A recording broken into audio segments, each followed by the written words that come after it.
All right, hello church. 2 weeks ago, I asked you to be praying for myself and our overseer team as we work to discern what we believe the Lord's will is for us regarding gathering physically for our Sunday morning services. And I wanted to share with you today an update on what we've decided to do. From the outset of the pandemic, we've sought to make decisions not based out of fear, but based out of faithfulness to the Lord and out of wisdom. Proverbs 27:22 says this. It says, "A prudent person foresees danger and takes precautions. The simpleton goes blindly on and suffers the consequences." As the pandemic flared up in March, our overseer team made what we believe to be a prudent decision, foreseeing danger and taking precautions with moving all of our ministries online. Before I go on, I want to honor our overseer team for the gift of wisdom that they have been for our church in this season of trial. When we installed this team last fall, I had no idea how much we would need them in the coming months, but I've been so grateful for their love and their commitment to help guide us and guard us toward our vision. I also want to honor the church staff for all the hard work that they have put in over the last 6 months. These have been some incredibly difficult and stressful months of ministry for churches throughout our nation, and I want you to know that our staff team members have persevered because of their love for Jesus and their love for you. Even with moving our ministries online and many of our circumstances changing, our mission has remained the same, that we're sons and daughters who encounter Jesus, practice His ways, and build His kingdom here in our city, nation, and nations of the earth. And we've seen life groups rally together in this time in incredible ways, from giving money to people who had lost their jobs, to pressing in together in discipleship, to boldly sharing Jesus with our neighbors. And as a church, we've been able to give away meals to frontline healthcare workers, food for the hungry in our community. We've prayed this summer like never before with numerous new prayer meetings starting up.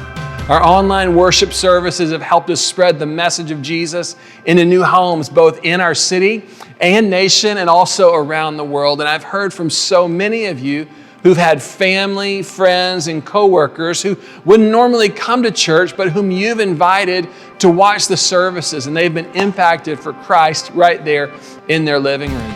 God has been faithful to provide for our church and sustain us and to work through us for His glory and the good of our neighbors in this season.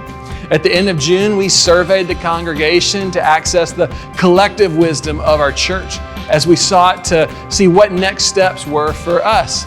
Some of the things that were highlighted from that survey were the vast majority of our church preferred to keep Sunday mornings online and to regather first as life groups.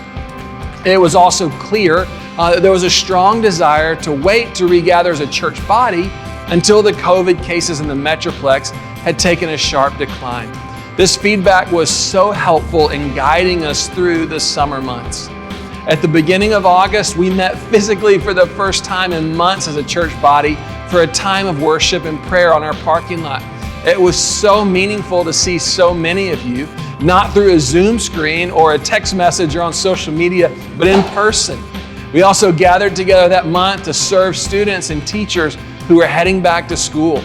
And since then have done monthly parking lot worship services and a monthly service project as ways to bring people together in a prudent way and at the same time stay on mission as a church.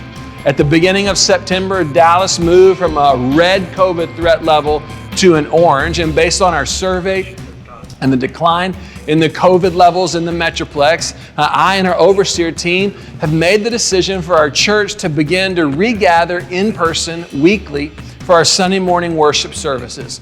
For the month of October, that gathering will be outside on our parking lot each week at 10 a.m. Our hope and our plan is then to be able to move the services inside starting on November the 1st. As we've learned in our Book of James study this summer, while we want to work diligently, we also need to hold plans loosely. The phrase James uses is, "if the Lord wills." And I'm really excited about this next step on so many levels and look forward to seeing you in person. And at the same time, we all realize this is if the Lord wills. There'll be more details on these parking lot gatherings and then the process of moving into the facility. And we do plan to stream them online as well for those of you who feel the need to stay at home. I heard one analogy of the COVID pandemic that has stuck with me. This is like doing a long open water swim, getting to the end of it, feeling exhausted, but then finding out that you weren't just doing a swim, you were on the first leg of an Ironman triathlon. And I think we are coming to the end of one leg of the race, but also realize that there are more legs to run. I want to encourage all of us to trust the Lord in the midst of all of this and choose to stir up love and pursue unity as a family as we navigate this next season together. I love you, church, and I look forward to seeing you outside on our parking lot this Sunday.